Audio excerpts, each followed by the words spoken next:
교회를 안 다니는 집안에서 자라서 누군가의 전도로 교회에 다니게 된 분들이 계시죠.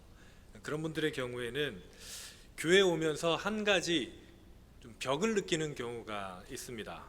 무슨 벽이냐면 모태신앙이라는 벽입니다. 모태신앙이 뭡니까 여러분? 모태신앙은 어머니 뱃속에서부터 신앙을 가졌다, 교회를 다녔다 이런 말인데요.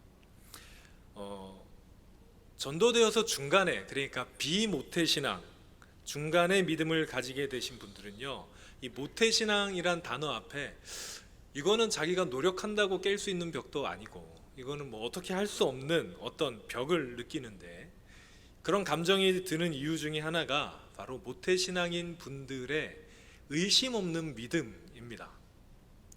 모태신앙을 가지신 분들, 그러니까 어렸을 때부터 믿음의 환경 가운데에서 자라나신 분들, 이런 분들은요, 하나님에 대한 변하지 않는 믿음이 저 무의식 저 끝에 있습니다.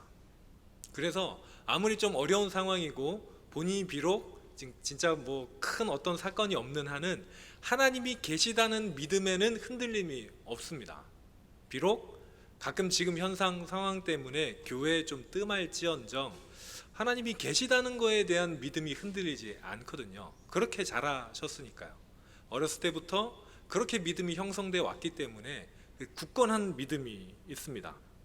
그래서 이분들의 그 믿음 앞에 중간에 믿음을 가지신 분들은 좀 벽 같은 거를 느끼게 됩니다. 그래서 이분들은요, 중간에 믿음을 가지게 된 분들, 저 같은 분들인데, 이분들은 좀 교회 생활 오래 하고 아주 열심히 하고 할 것 다 해도요, 저 무의식 어딘가에는 조그만 의심이 있습니다. 있어요. 이게 모태신앙과 모태신앙이 아닌 분들의 차이입니다. 아무리 하나님을 체험하고 체험적인 신앙을 가지고 하나님과 만나고 응답을 받은 경험이 있어도 저 무의식 어딘가에서는 어렸을 때부터 형성되어 왔던 나의 이 환경에 의해서 의심이란 게 존재합니다. 아마 이 의심은 나중에 하나님 나라 가서 하나님과 얼굴과 얼굴을 대면해서 볼 때 비로소 없어질 만한 그런 의심이죠. 그래서 이런 이유 때문에 중간에 믿음을 가지신 분들은 모태신앙 앞에서 약간 자격지심 같은 걸 느끼는 경우가 있습니다. 왠지 어렸을 때부터 다니시고 처음 믿음이 흔들림 없는 저분이 나보단 아무래도 낫겠지, 하나님이 아무래도 나보단 저분을 좀 더 좋아하겠지 라는 생각을 가지신 분들이 있습니다. 저는 아닙니다. 저는 아닌데 전혀 그럴 필요가 없는데도 그런 분들이 계십니다. 비모태신앙인 분들, 이분들이요, 특징이 있습니다. 무엇이냐면 모든 다는 아니지만 대부분 모든 신앙생활에 굉장히 열심히십니다. 성경 공부도 열심히 하시고요, 예배 참석도 열심히 하시고요, 교회에서 어떤 프로그램을 한다 그러면 굉장히 열심히 참여하십니다. 왜냐하면 본인이 좀 부족하다고 느끼기 때문이죠. 반면에 모태신앙인 분들은요, 모태신앙 별명이 있으시잖아요. 모태신앙이라고, 다 못한다고. 이분들이 이런 이유도 있습니다. 다 해봤거든요. 어렸을 때부터 성경 공부도 다 해봤고 전도도 해봤고 웬만한 거 다 해봤기 때문에 지금 이 3040 나이쯤 되셔서 이것 좀 하자 그러면 그거 옛날에 해봤는데 라는 생각이 우선돼서 참여를 안 하려고 하시는 경우가 많습니다. 못한다고. 좀 소극적인 신앙을 보이시는 분들이 다는 아니지만 있으시죠. 이렇게 사실 전체적으로 보면요, 모태신앙인 분들이나 아닌 분들이나 사실 똑같습니다. 하나님 앞에서는 어디까지나 동등합니다. 그런데 그럼에도 불구하고 모태신앙이 아닌 분들은 자격지심을 가지는 분들이 있죠. 그리고 그것은요, 오늘 본문의 배경이 되는 에베소 교회에서도 마찬가지였습니다. 바울이 오늘 이 본문인 에베소서를 쓴 여러 가지 이유가 있는데, 그 중에 굉장히 중요한 이유 중에 하나가 에베소에 있는 이방인 출신 그리스도인들이 자격지심을 가지고 있었기 때문입니다. 왜냐하면 이들이 생각하기에 아무래도 하나님께서 선택하신 민족, 예수님의 민족 유대인들이 하나님 앞에서 조금 더 유리하지 않겠느냐, 자기보다는, 이방인 출신인 자기보다는 유대인들이 하나님께 조금 더 가깝지 않겠냐, 자기가 좀 모자라거나 그들보다 불이익이 있지 않겠냐라는 생각을 했었습니다. 여러분, 그도 그럴 게 이스라엘 민족은요, 구약 시대부터 하나님의 선택을 받은 민족이라고 불렸습니다. 그래서 아무래도 이방인 출신인 이 그리스도인들은요, 에베소에는 이방인 출신 그리스도인들이 많았는데 무언가 이 영적으로, 겉으로 보기에는 잘 모르겠지만 영적으로 이스라엘 민족에 비해서 좀 모자라다는 인식이 있었을 수 있습니다. 그래서 바울은 에베소 교회에 편지를 보내서 이렇게 불안감을 느끼고 있는 이방인 출신 그리스도인들에게 먼저 하나님의 사랑에 대해서 이야기를 합니다. 끝없는 하나님의 사랑, 하나님께서 사랑으로 우리를 선택하셨고 구원하시기로 하셨다는 이 말을 통해서 결국 바울이 하고자 하는 말은, 하나님의 사랑은 끝이 없기 때문에 너희나 유대인이나 다 동등한 사랑 안에 있다. 이게 만약에 하나님의 사랑에 한계가 있다면 50, 어떤 사람은 70 뭐 이렇게 되겠지만 끝없는 사랑이기 때문에 동등하다라는 인식을 가지길 원했습니다. 그리고 이어서 바울은 에베소 교회 성도들이 하나님의 사랑을 아는 데서 멈추는 것이 아니라 그 사랑으로 충만하기를 바랬습니다. 머리로 아는 것이 아니라 그 사랑이 가슴에 충만하기를, 그래서 하나님의 뜻을 이루어가는 성도들이 되기를 바라는 마음으로 오늘 우리가 읽고 있는 에베소서, 에베소 교회를 향한 편지를 썼죠. 그리고 그 음성은요, 에베소 교회에만 들리는 음성이 아니라 오늘 우리에게도 들리는 음성인 줄로 믿습니다. 오늘 말씀을 통해서 하나님의 사랑이 얼마나 크고 놀라운지, 그리고 그 사랑으로 인해서 하나님께서 우리에게 완성하실 그 하나님의 계획이 얼마나 놀라운지 깨닫는 저와 여러분들이 되시길 바랍니다. 하나님께서는 우리를 향한 놀라운 계획을 가지고 계십니다. 우리 옆분들께 이렇게 한번 같이 따라해 보겠습니다. 하나님께서는 우리를 향한 놀라운 계획을 가지고 계십니다. 아멘. 아멘. 하나님은 우리를 향한 계획이 다 있으십니다. 그리고 하나님께서 가지고 계신 우리를 향한 계획이 무엇입니까? 구원입니다. 인간은 죄로 죽을 수밖에 없었죠. 영원한 죽음을 위해 향해서 달려갈 수밖에 없는 존재가 인간이었습니다. 그래서 하나님은 사랑하는 우리가 죽음으로 달려가는 것을 보다 못하셔서 계획을 하나 세우십니다. 그것이 바로 구원의 계획입니다. 그리고 하나님은 계획을 세우셨을 뿐만 아니라 이루셨어요. 예수님을 통해서 그 계획을 이루셨습니다. 이 하나님의 계획을 바울이 뭐라고 얘기하냐면 은혜의 경륜, 그리스도의 비밀이라고 얘기합니다. 바울이 이 하나님의 구원 계획을 비밀이라고 한 것은요, 예수님께서 우리의 구원을 이루시기 전까지 정말로 이러한 은혜에 대해서 아무도 알지 못했기 때문입니다. 많은 선지자들이 메시아에 대해서 예언했었고 이스라엘 민족의 구세주를 기다렸지만 아무도 구세주가 십자가에서 죽는 걸로 구원하리라는 것을 알지 못했습니다. 창조주이신 하나님이 피조물인 인간을 위해서 죽는 방식으로, 그런 방식으로 구원하실 줄은 알지를 못했습니다. 더군다나 예수님께서 선택하신 이스라엘 민족뿐만 아니라 이방인들까지 모두 다 구원하시기 위해서 죽임을 당하시리라고는 사실 사람들이 잘 알지 못했습니다. 인간이 율법으로 구원을 위해서 도전하는 것이 아니라 하나님께서 스스로 희생하심으로 인간의 구원을 이루시는 것, 이게 구원의 계획이었고 비밀, 그리스도의 비밀이었습니다. 이 내막을 알고 보면 정말 어마어마한 사랑의 계획이 이제 예수님을 통해서 우리에게 알려졌는데, 바울은 하나님의 사랑에 대해서, 하나님의 은혜를 강조하기 위해서, 또 하나님의 그 은혜가 어떠함을 알기 위해서 이렇게 얘기합니다.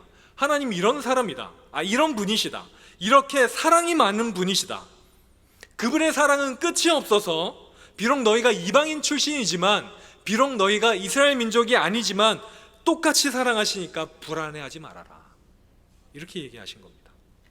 사랑이신 하나님, 사랑 그 자체이신 하나님께서 이제 너희 이방인들도 똑같이 사랑하시니까 흔들리지 말아라, 굳게 서라, 이렇게 이야기하시는 겁니다. 이렇게 끝없는 하나님의 사랑은 우리를 담대하게 합니다. 바울이 오늘 본문이 있는 에베소서 3장에서 말하는 하나님의 속에 감추어졌던 비밀의 경륜, 다른 말로 하면 하나님의 비밀 계획은 사랑이었습니다. 인간이 다 이해할 수 없을 만큼 크고 놀라운 사랑, 그래서 비밀이 되었던 그 사랑, 여러분 그 사랑이 우리를 구원한 줄로 믿으시길 바랍니다. 하나님의 그 크신 사랑이 하나님의 뜻을 이루어 가십니다. 바울은요, 에베소에서 낙심하고 있는 이방인들에게 하나님의 사랑으로 이렇게 얘기합니다. 우리가 그 안에서 그를 믿음으로 말미암아 담대함과 확신을 가지고 하나님께 나아감을 얻느니라. 아멘. 이제 그 하나님의 사랑을 믿음으로 담대해라, 확신을 가지고 하나님께 나아가라. 사랑의 하나님이 이방인인 너희 다 받아주실 것이다 라고 이야기하는 겁니다. 이방인이었던 그들이 다른 것이 아니라 하나님의 사랑으로 이제 하나님께 나아갈 수 있다는 확신을 가지게 하고 싶었기에 이 에베소서를 썼습니다. 그 당시 이방인 출신의 그리스도인들이요, 불안해한 것은 다른 게 아니라 자신들 과거 때문이었습니다. 과거. 태어날 때부터 하나님을 믿지 않았을 뿐만 아니라 이들은요, 우상 숭배의 환경 가운데 있었거든요. 이들은 예수님을 믿기 전까지, 직전까지 제사 드리고 우상을 숭배했고 어떤 신들에게 절했고 그 신들을 숭배했었습니다. 하나님께서 가장 싫어하시는 게, 미워하시는 게 우상 숭배인데 이들이 그걸 하고 있었단 말이죠.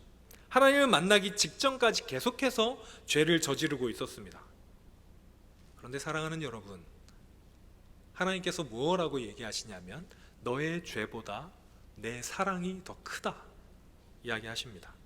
결국 하나님의 사랑이 모든 죄를 이기시고 이들을 구원하셨습니다. 사랑하는 여러분, 하나님의 사랑이 우리의 죄보다 더 크십니다. 그걸 믿으시길 바랍니다.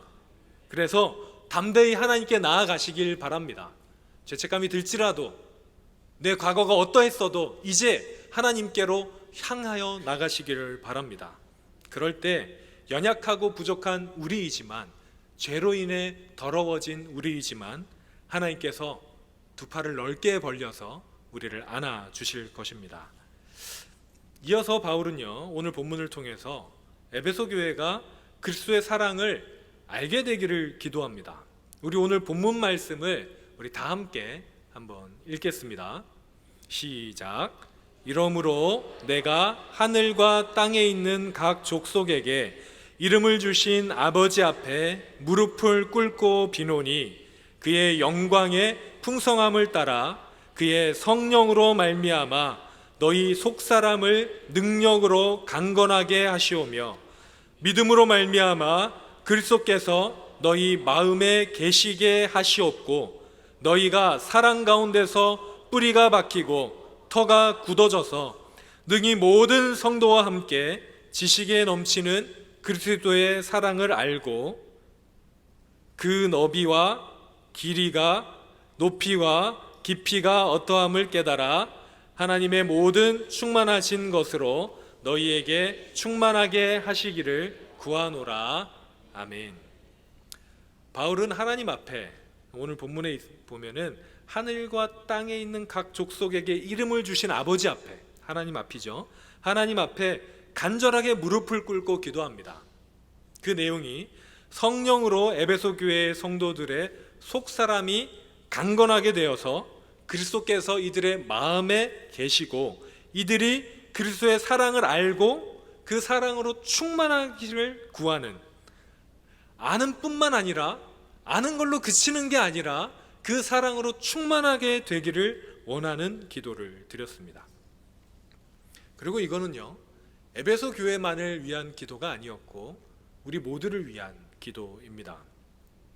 사랑하는 여러분, 하나님의 사랑을 깨달아서, 깊이 깨달아서 아시길 바랍니다. 그런데 간절히 바라기는 아는 데서 그치지 않으시기를 더욱더 바랍니다. 사랑하는 여러분, 우리는 사랑의 공동체입니다. 사랑이 무엇입니까? 사랑은 하는 겁니다. 사랑은 아는 것이 아니라 하는 것입니다. 오늘 말씀을 통해서 우리가 깨달아야 하는 것도요, 그것이 무엇이냐면 우리를 향한 그리스도의 사랑뿐만 아니라 우리를 충만하게 채우시는 하나님의 사랑입니다. 하나님은 구원을 위해서 인간에게 지식을 주지 않으셨습니다. 하나님은 인간을 구원하기 위해서 인간에게 능력을 주시지 않으셨습니다. 하나님은 구원하시기 위해서 인간에게 사랑을 주셨습니다. 그래서 사랑이 지식과 능력보다 높습니다. 우리는 지식이나 능력이 아니라 그래서 하나님의 사랑을 구해야 합니다. 그리고 하나님의 사랑으로 충만해야 합니다. 여러분, 충만이 뭡니까? 충만하다. 여러 가지 뜻이 있고 의미가 있지만 우리 이미지로는 넘쳐 흐르는 게 충만이죠. 뭔가 이렇게 차고 넘쳐서 흐르는 거. 하나님은 그 사랑 자체이셔서 사랑이 언제나 충만하십니다. 무슨 말이냐면 사랑이 넘쳐 흐르십니다. 그 흘러 넘치는 사랑으로 우리가 생긴 것이죠. 그 흘러 넘치는 사랑의 결과가 창조이고 우리입니다. 하나님은 우리와 동행하기 위해서, 우리와 관계를 맺기 위해서, 우리와 사랑의 관계를 맺기 위해서 우리를 창조하셨습니다. 그래서 우리가 그리스도의 사랑을 깊이 깨닫게 되면 점차로 우리 안에 하나님의 사랑이 차오르기 시작합니다. 그게 우리를 향한 하나님의 뜻이기도 합니다. 오늘 본문 19절 후반부를요, 공동 번역은 이렇게 번역합니다. 이렇게 해서 여러분이 완성되고 하나님의 계획이 완전히 이루어지기를 바랍니다. 빕니다. 이렇게 이야기하고 있습니다. 개역 개정에서는요, 충만으로 번역한 것을 공동 번역에서는 완성되다, 이루어지다 이런 의미로 번역을 하고 있습니다. 왜냐하면 충만한이라는 단어에 완성되다, 이루어지다 라는 뜻이 포함되어 있기 때문입니다. 여러분, 하나님의 사랑이 우리 안에 충만하다는 것은 우리를 향한 하나님의 계획이 완전히 이루어지는 것을 말합니다. 사랑하는 성도님들, 하나님의 사랑으로 구원받은 우리를 향한 하나님의 계획은요, 다른 것이 아니라 하나님의 사랑으로 충만케 되는 것입니다. 그래서 우리가 행하는 모든 말과 모든 행동의 이유가 하나님으로 인한 사랑이 되는 것, 우리가 어떤 말을 해도 사랑이 그 이유가 되고 우리가 어떤 행동을 해도 하나님의 사랑이 그 이유가 되는 것이 우리를 향한 하나님의 뜻입니다. 그래서 고린도전서 13장에 바울은 이렇게 얘기합니다. 내가 사람의 방언과 천사의 말을 할지라도 사랑이 없으면 소리나는 구리와 울리는 꽹과리가 되고, 내가 예언하는 능력이 있어 모든 비밀과 모든 지식을 알고 또 산을 옮길 만한 모든 믿음이 있을지라도 사랑이 없으면 내가 아무것도 아니요, 내가 내게 있는 모든 것으로 구제하고 또 내 몸을 불사르게 내줄지라도 사랑이 없으면 내게 아무 유익이 없느니라. 사랑하는 성도님들, 사랑이 없으면 우리가 어떤 말을 해도 어떤 행동을 해도 우리에게 유익이 없습니다. 왜냐하면 사랑 없이 하는 모든 것은 우리를 향한 하나님의 뜻을 이루지 못하기 때문입니다. 그러니 여러분, 사랑하시기 바랍니다. 하나님의 사랑이 여러분의 이유가 되시길 바랍니다. 그럴 때 우리가 하는 말이나 행동이 하나님의 충만함이 우리 속을 충만케 하는 행동과 말이 될 것이고, 결국 저와 여러분들을 통해서 하나님의 뜻이 이루어질 것입니다. 하나님의 뜻을 이루어드리는 우리 모든 성도님들이 되시기를 바랍니다. 기도하겠습니다.